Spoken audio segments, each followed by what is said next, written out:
Hi guys, it's Irene. Today I'm going to be recording an audiobook. This book is called All Summer in a Day by Ray Bradbury. So I'm going to go to this other, excuse me. I'm going to go to this other page and we'll start reading it. Ready? Ready? Now? Soon. Do the scientists really know? Will it happen today? Will it? Look, see for yourself. The children pressed to each other like so many roses, so many weeds, intermixed, peering out for a look at the hidden sun. It rained. It had been raining for 7 years, thousands upon thousands of days, compounded and filled from one end to the other with rain. With the drum and gush of water, with the fleet crystal fall of showers, and the concussion of storms so heavy they were tidal waves come over the islands. 1,000 forests had been crushed under the rain, and grown up 1,000 times to be crushed again. And this was the way life was forever on the planet Venus. And this was the schoolroom of the children of the rocket men and women. Rocket men means astronauts, who had come to a raining world to set up civilization and live out their lives. It's stopping! It's stopping! Yes! Yes! Margot stood apart from them, from these children who could never remember a time where there wasn't rain, and rain and rain. They were all 9 years old.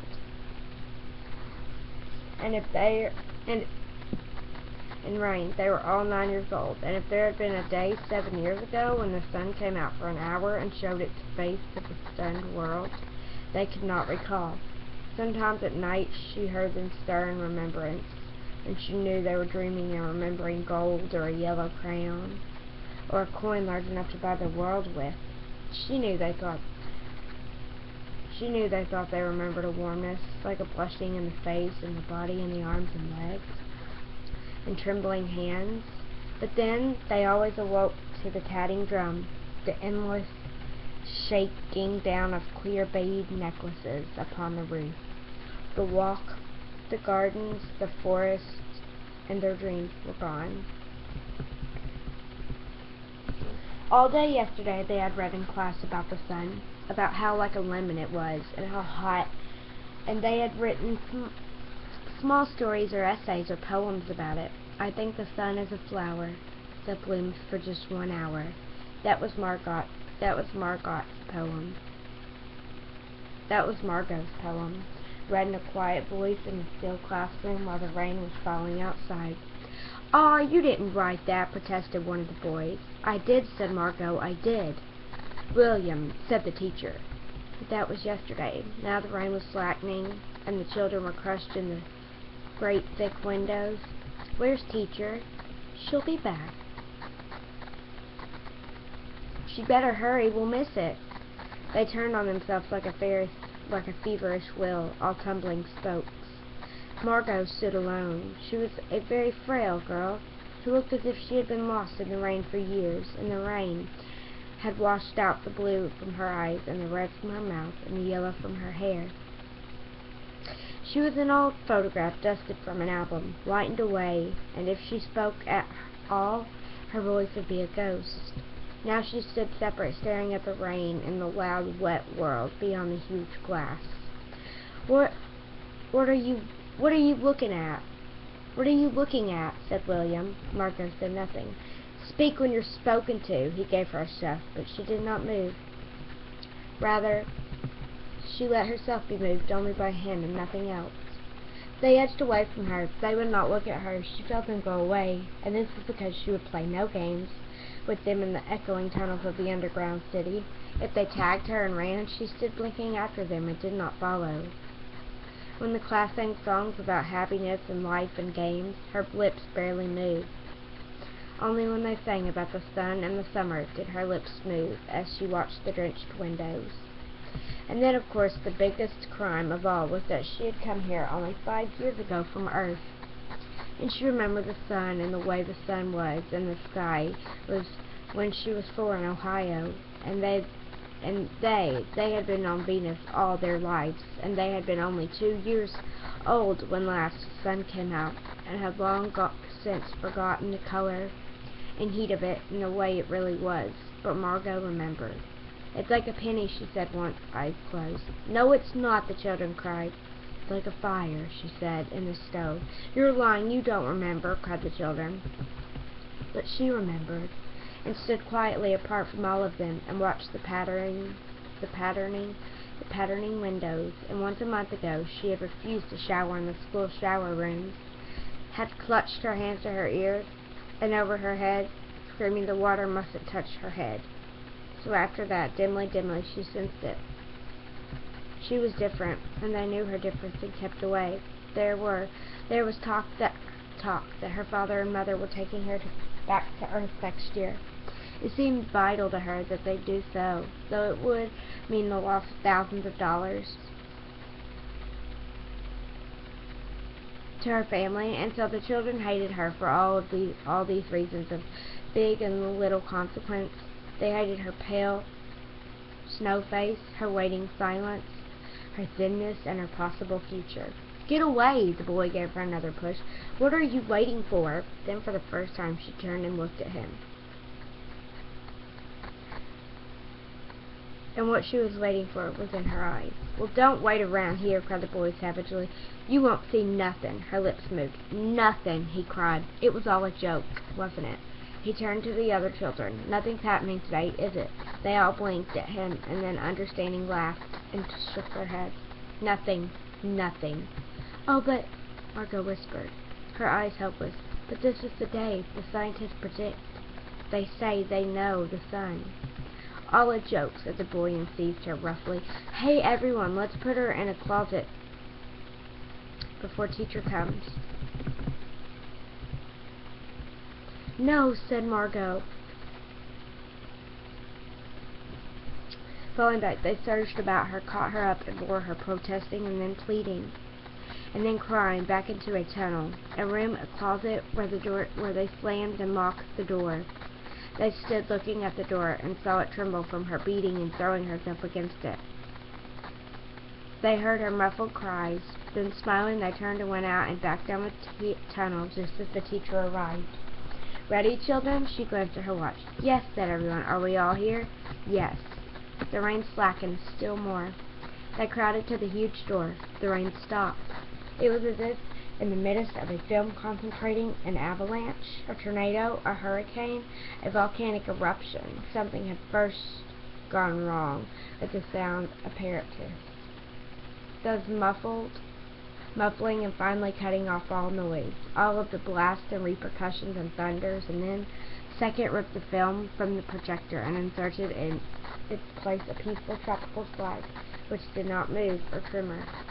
The world ground to a standstill. The silence was so immense and unbelievable that you felt your ears had been stuffed, or you had lost your hearing altogether.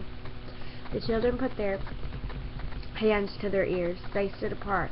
The door slid back, and the smell of the silent, wailing world came into them. The sun came out.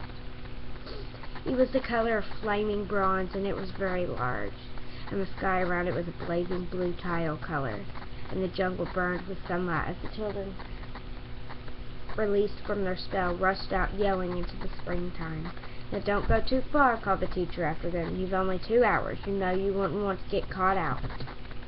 But they were running and turning their faces up to the sky and feeling the sun on their cheeks like a warm iron. They were taking off their jackets and letting the sun burn their arms. "Oh, it's better than the sun lamps, isn't it?" "Much, much better." They stopped running and stood in the great jungle that covered Venus, that grew and never stopped growing tumultuously even as you watched it. It was a nest of octopuses clustering up great arms of fresh like weed, wavering, flowering in this brief spring. It was the color of rubber and ash, this jungle from the many years without sun. It was the color of stones and white cheese and ink, and it was the color of the moon. The children lay out laughing on the jungle mattress, and heard it sigh and squeak under them were less silent and alive. They ran among the trees, they slipped and fell, they pushed each other, they played hide-and-seek and tag. But most of all, they squinted at the sun until tears ran down their faces. They put their hands up to that yellowness and that amazing blueness, and they breathed of the fresh, fresh air, and listened to the silence which suspended them in a blessed sea of no sound and no motion. They looked at everything and savored everything. Their wildly like animals escaped from their caves. They ran and ran in shouting circles. They ran for an hour and did not stop running. And then, in the midst of their running, one of the girls wailed. Everyone stopped. The girl standing in the open held out her hand. "Oh, look, look," she said, trembling. They came slowly to look at her open palm. In the center of it, cupped and huge, was a single raindrop. She began to cry, looking at it. They glanced quietly at the sky. Oh.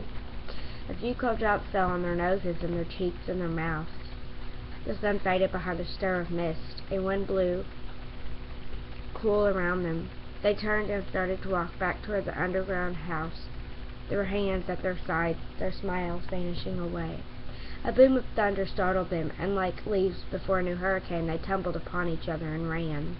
Lightning struck 10 miles away, 5 miles away, a mile, a half-mile. The sky darkened into midnight in a flash. They stood in the doorway of the underground for a moment until it was raining hard. Then they closed the door and heard the gigantic sound of the rain falling in tons and avalanches everywhere and forever. Will it be 7 more years? Yes, 7. Then one of them gave a little cry. "Margot!" "What?" "She's still in the closet where we locked her." "Margot?" They stood as if someone had driven them like so many stakes into the floor. They looked at each other and then looked away. They glanced out at the world that was raining now, and raining steadily. They could not meet each other's glances. Their faces were solemn and pale. They looked at their hands and feet, their faces down. "Margot." One of the girls said, "Well?" No one moved. "Go on," whispered the girl. They walked slowly down the hall in the sound of cold rain. They turned through the doorway to the room in the sound of the storm and thunder. Lightning on their faces blew.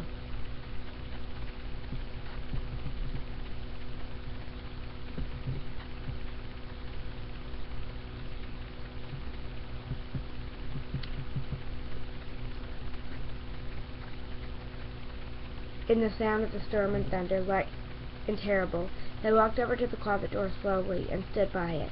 Behind the closet door was only silence. They unlocked the door even more slowly and let Margot out.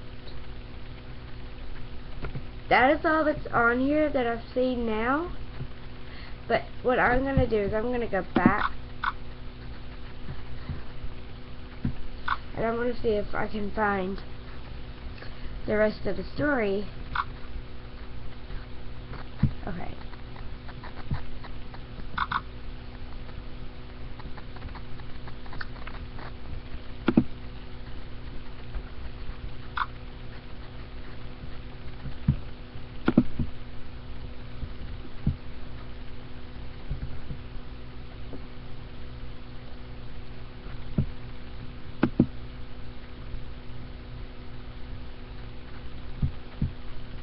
Okay, that is from Barnes & Noble.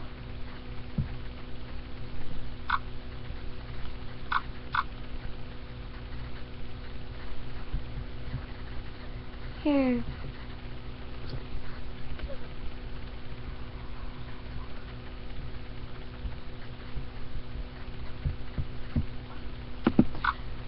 Hold on. Okay, here we go. This is the new extended ending.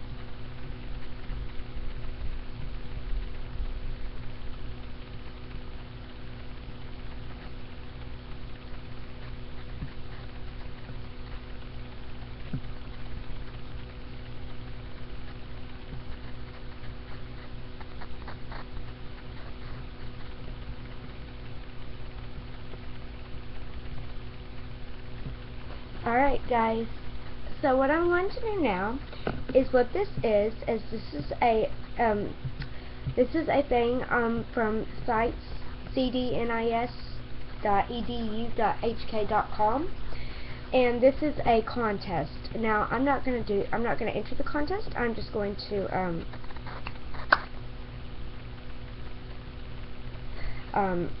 read the comments. It says, this is the mission if you want to get on this website. Your mission: write, add an extension to this ending, and let the reader know what you believe happened once the children let Margot out. Please be sure to start with the original ending. They unlock the door even more slowly and let Margot out. Include dialogue, include imagery or examples of literary devices, examples, simile, metaphor, alliteration, personification, etc. Make sure that your correct characteristic is consistent with the Bradbury's existing characters. Here's the first one by Maya M. They unlock the door even more slowly and let Margot out. Margot, a girl said from behind, pushing to the front. She turned to William. This is all your fault. I didn't know that. Of course you didn't. You never think. Margot, nothing happened. Margot sat there and merely looked up. She's fine, Mary. No, she's not with him. She may never be again. Margot, get up. He took her hand and tried to pull her up. She got up, but only blinked at William.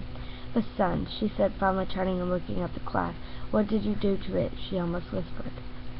Margot, it wasn't our fault. Mary looked at her with pleading eyes, knowing that the sun meant everything to her. It's gone, she replied, walking away and heading toward the only window in the dark underground home. Rain hit the glass, pounding like a herd of elephants running and never stopping. Lightning hit the nearest tree, but the fire was only washed away by the rain. The class left, including William. There's nothing we can do about her, he said. Let's just go. But Mary stayed. Why would you make it go? The memory that Margot once held on to, her only memory of the sun, was now fading away. The warm globe of bright colors was now taken over by the dark drops of Margot's tears. Margot sat by the window for hours. Eventually Mary left, leaving her a picture of the sun that the kids had taken of it during the 2 hours they played. The brightness had taken over it, but she could vaguely see the sun. She clutched the picture for dear life and never let it go. From that day on, Margot never lets the picture out of her sight. That one picture keeps her going, but for now, she'll just have to wait for that one summer in a day.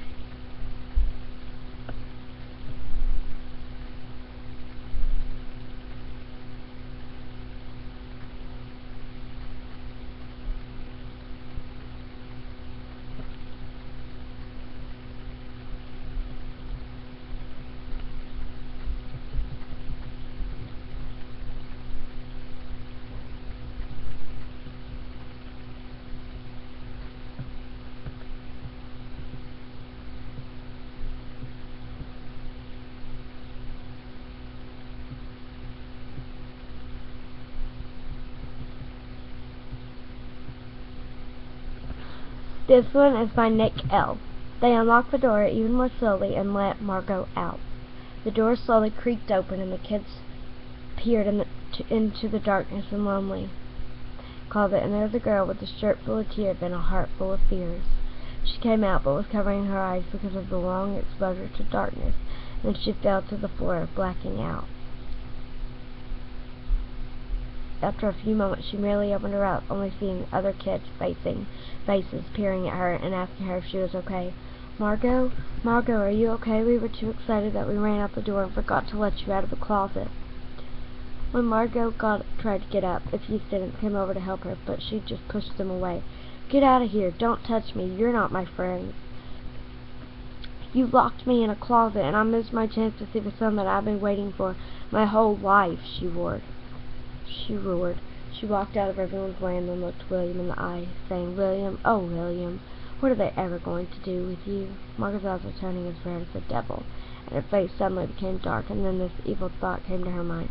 She went to the door and opened the door and threw him out with all her force, then locked the door behind her. Margot, let me in. Margot did not hear him. Instead, she just walked away and sat in her seat. The whole class ran to her to plead her to open the door, but she ignored all of them, just thinking about what she had done. Moments later, the teacher arrived and asked the class to calm down and get back to their seats. But when she did a head count, she noticed a student missing. Guess who? William. Teacher? Margot threw him out there and locked him out. He stuck in the pouring and rumbling rain outside.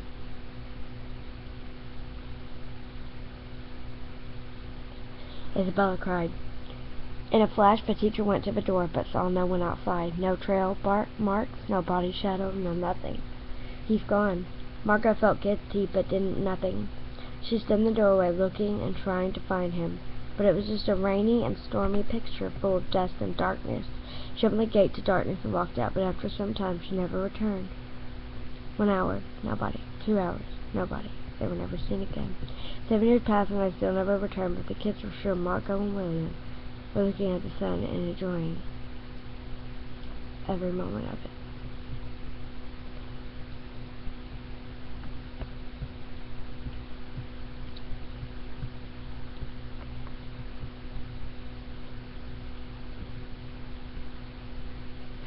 Next is Alex S. We read this story at our school today,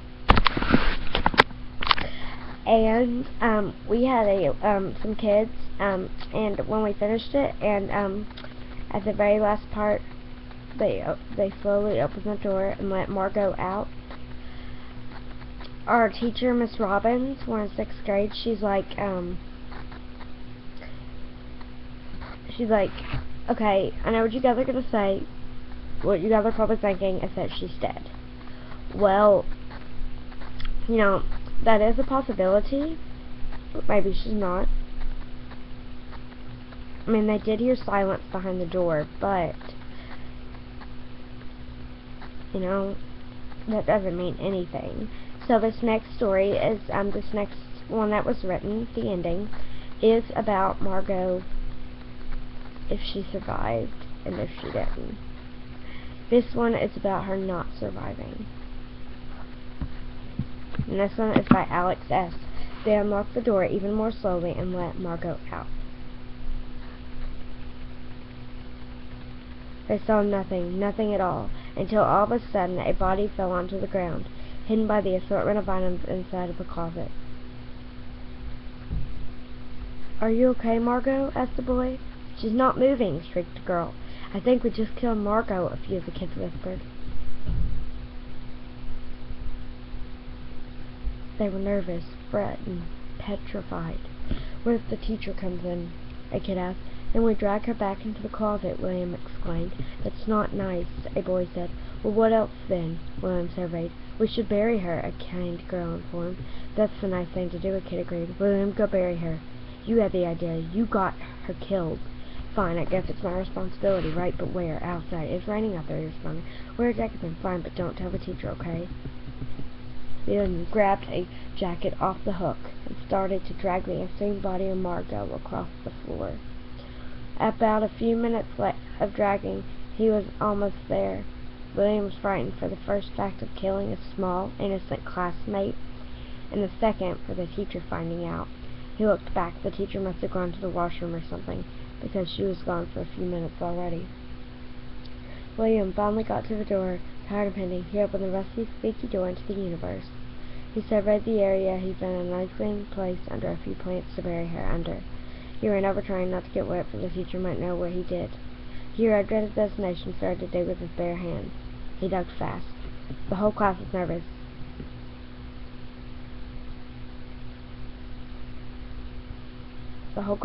As the teacher arrived. "All right, class, are we missing anyone?" "No," a few of the kids replied. "All right, then, let's start off by painting what you thought was fun about today." The kids were handing painting and paintbrushes. They started. A few of the kids drew some sun, drawing some drew none. "Oh my God, finally," William said. He went back to the door. He opened it up sneakily and tried to dry off. He then went to the bathroom and went under the hand dryer for a few minutes, but then he was a bit drier. And if the teacher asked, he would say he was in the bathroom and the water sprayed on him. He made his way back to class and walked in. Right away, a few kids looked down, ashamed of what they did. The teacher looked over, ignoring him like always. He took a seat and did his work. Nobody bothered to take Margot's pulse.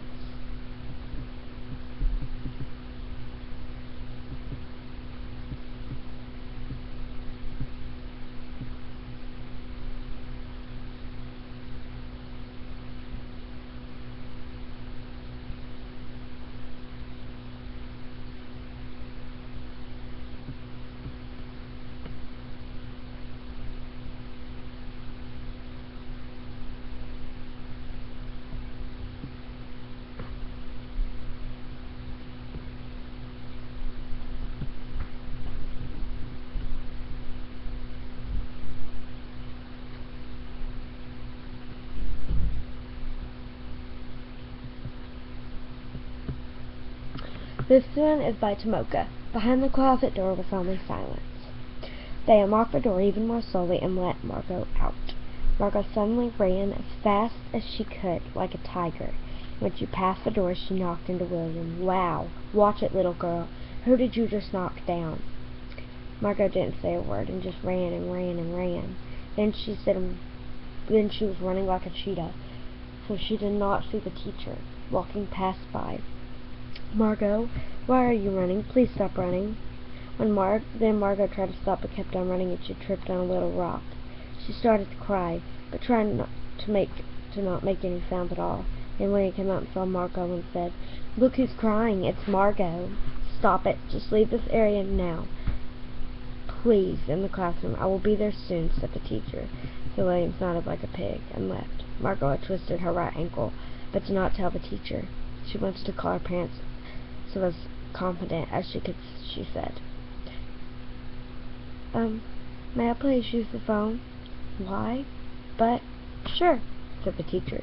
So Margot phoned her mother and told her how much she missed them and how much she hates school. 1 week later, her mother came to Venus and picked up Margot. Margot was as happy as she could ever be, jumping up and down like a kangaroo. She just ran up to her mother, and the mother thanked the teachers, and they went back to Earth. Margot was so happy. Deep inside, she was very tired, so she went to bed.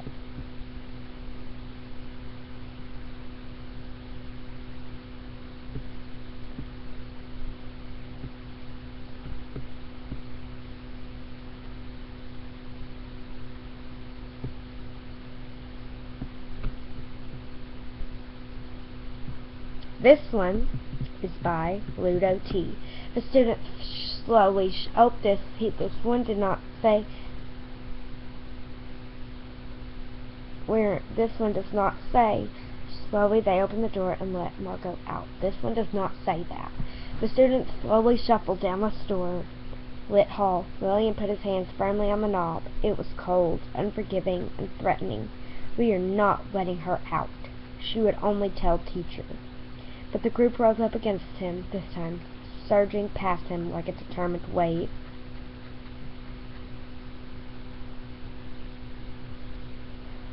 A boy, the bravest of the class, gripped the knob and with all his mental strength turned it. The door swung noiselessly open as if with a terror of its own. Behind the door there was only darkness and silence. "Margot," moaned one of the girls. "Where are you?"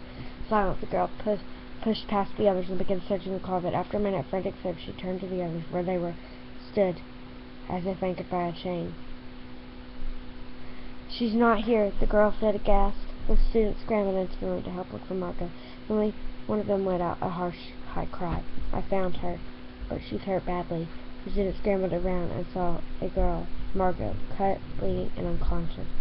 "Margot, Margot, are you all right?" They cried, almost happy at the sight of her. They cried, almost happy at the sight of her. She made no movement or sound.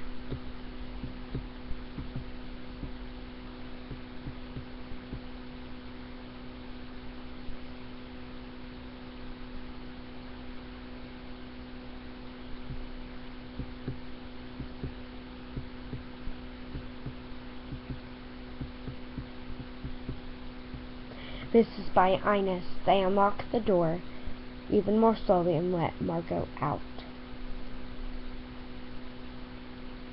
Margot came out as if nothing happened. Everyone was apologizing, but she tried to ignore them. Suddenly William was so mad that he was shouting like a baby. He said, "Are you going to pretend to be blind? All of us are apologizing, and you're just—" Margot interrupted in a soft voice. "I miss the sun. It's all because of you guys." There was a moment of silence until Margot started crying. Everyone was trying to calm her down, but the noise was too loud, and the teacher came to figure out what happened. She asked, "What happened? What happened?" "Margot, are you all right? Please stop crying. The noise you're making it louder than a herd of elephants." The students said that the teacher was very mad because of her facial expression. She then asked the students what happened. The channel was silent. No one wants to tell the truth, so William spoke up and said, "We locked her in the closet, and she missed everything, even when the sun came out."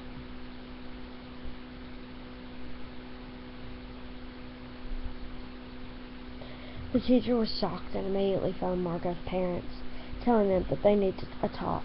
They realized that going back to Earth would be the best choice for Margot, so they were arranging a flight from Venus to Earth. Even though it will cost a lot of money, Margot's parents think that it's the only and best way to cure her from being mentally injured. That night, Margot couldn't sleep. All she could think about was the sunlight and heading back to Earth. Eventually, she was too tired and broke down. In her dream, the things she heard were the voices of people apologizing. When she woke up, she found out that all her classmates were in her house, trying to wake her up so that they could apologize. Margot still didn't care. She still wanted to ignore them, and so her parents told her to get moving. We have to catch the flight from Venus to Earth at 11 a.m., and we have 3 hours left. Get ready and say bye to your friends. Margot did. While she was on goodbye. I'll forgive you this time, but don't do it again. The family rushed to the plane and waved goodbye to everyone. At last, I'm going back to Earth. I've been waiting for such a long time. Suddenly the frown from Margot's face was gone, and there was a little smile. There, the first thing Margot wanted to do was see the sun. We'll read one more.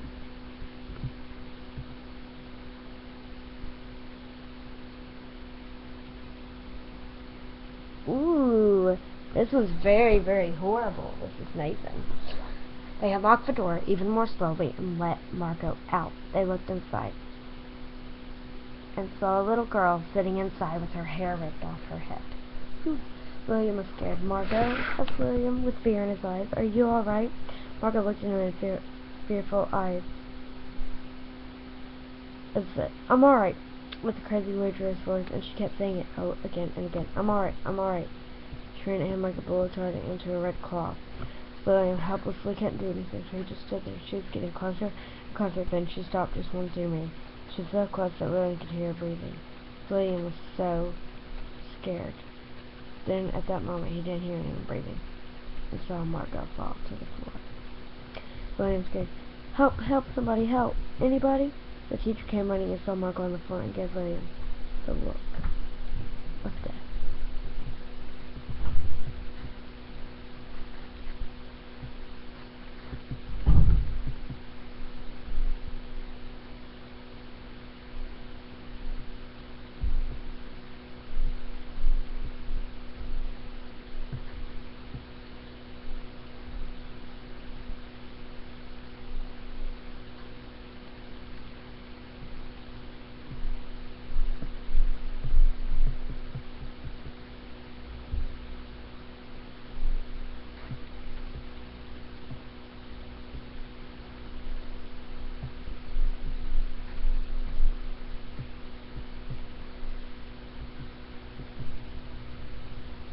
Give me 1 second.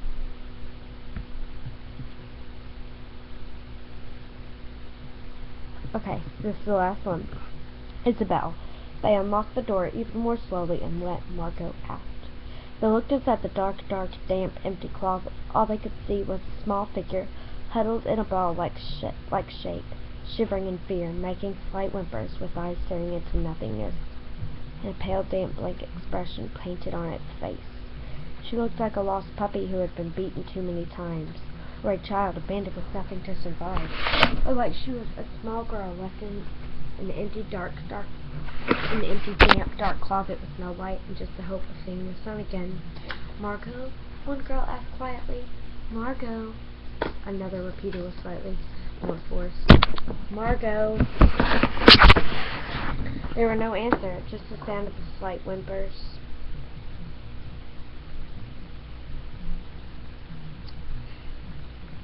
They could hear the faint sound of clacking heels like beads hitting the floor one by one.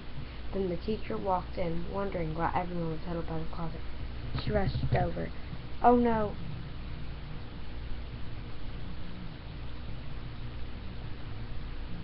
The teacher stood staring at Margot with a worried and nervous expression on her face. What's wrong with her? Is she okay? What's wrong with her? Is she okay? The children murmured. What happened? The teacher asked, now looking at the rest of the class. They all very well knew what had happened, and they knew it was their fault, but they were too scared to admit, as if they were threatened not to tell, so they just stayed quiet.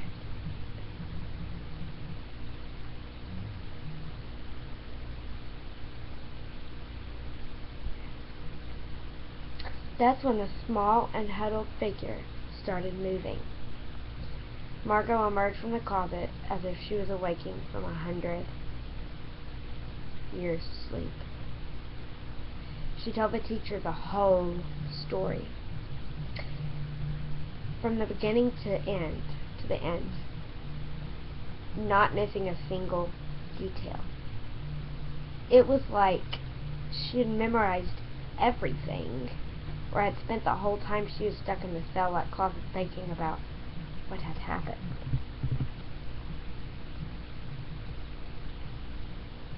Once she was finished, she turned and stared at the whole class with a look of disappointment and depression on her face. She was never going to forgive them.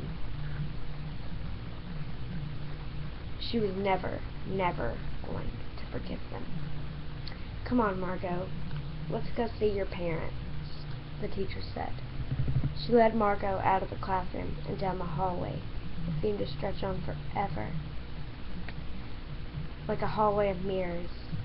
Finally, they came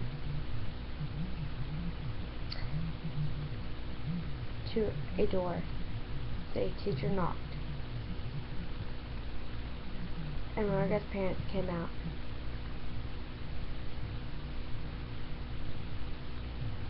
The teacher explained to her parents the story Margot had told her. Margot, her parents, and the teacher then decided it would be best for them to leave now instead of waiting another year. In a blink of an eye, she was in the rocket ship, on her way back home, back to Earth.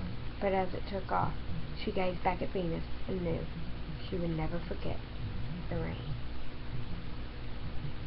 I actually really liked that one.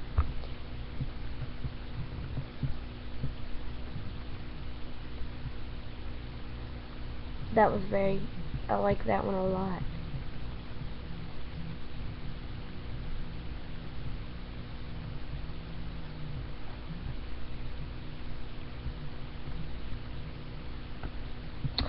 I like this one. This one's very short. This is Sam. The children walked slowly towards the closet, now silent, and let Margot out.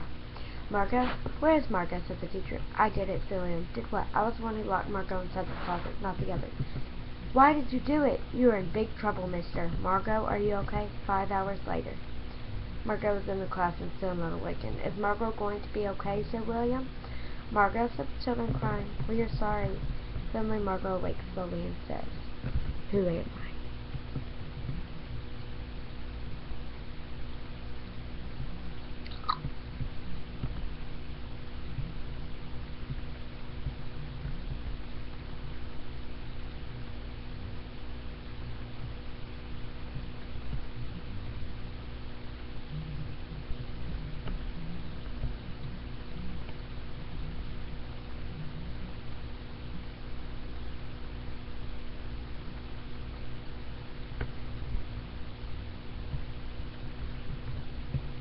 This is a good one. We gotta read this one. This is by Nicole.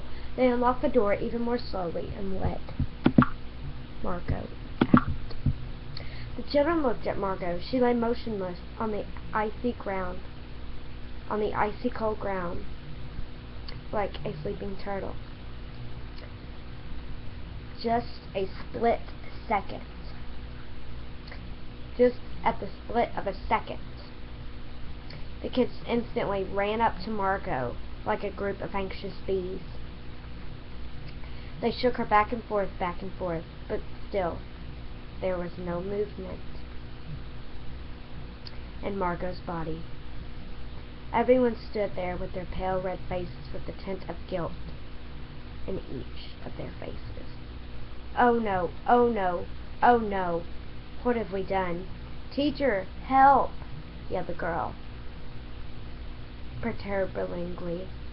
Then the teacher came rushing over, as if lightning struck her, and instantly she knew what happened. "Margot? Margot? Can you hear me?" cried the teacher. "I'm so sorry, Margot. I should have known. It's all my fault." Just then Margot's eyelids slowly opened. Her face was so pale. It was as fragile as a newborn baby. She managed a soft and breathless, "Where's the sun?" Then her voice was cut off like a radio that had just lost connection. They watched her peach pale face lie there, lifelessly. "Call the doctor. Margot needs help," shouted the teacher pleadingly. "Will she survive?" said a girl with tears in her eyes. "I don't know," said another girl quietly, as she stared off in space, as if she's looking for hope. The nurses placed Margot on stretchers and hurriedly walked away. The children stared at Margot as she got onto the car and disappeared into the heavy rain. A week later, Margot came back. The second she walked into the classroom, they all cheered and ran to hug her as if she was the sun that came out every 7 years. At that moment, Margot smiled, and you could just sense that bit of happiness inside of her. Thank you guys so much for watching. There is 131 of these.